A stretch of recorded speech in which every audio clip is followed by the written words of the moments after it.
Lights out. Have you ever tried walking in your room when lights were out? What will happen if lights are out in this room right now? What will happen if lights are out at school, in the hospital, or in the street? A complete state of darkness.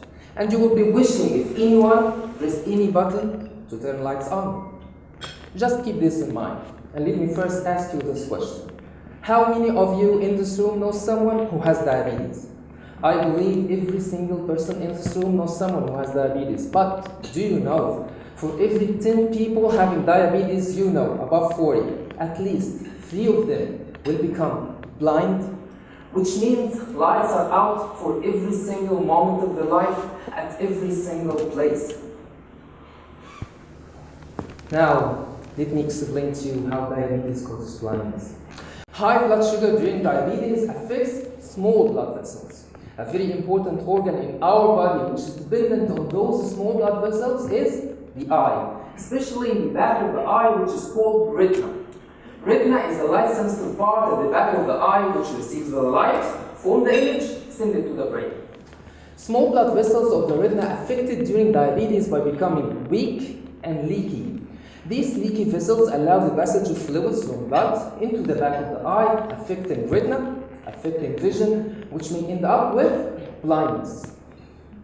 If you're sadly one of those patients, your only hope is that your physician will shoot a laser beam into the back of your eye to burn these leaky vessels, or directly inject drugs into your eye, or both. You may need both. Those are invasive, but not only invasive therapies, also they are dealing only with late stages of the disease. So it is very important to find out new early targets for therapy. I had the opportunity to join a team which is working hard to do this. Our group identified an early activation of a specific protein called lipoxygenase, or LO, in diabetic retina. I'm studying LO.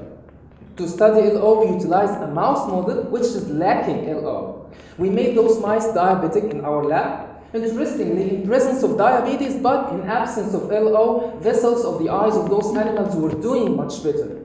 Neurons were doing well as well. So we believe that we identified a new early target for therapy to prevent blindness in diabetic patients.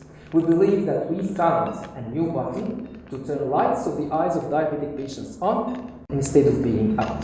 Thank you.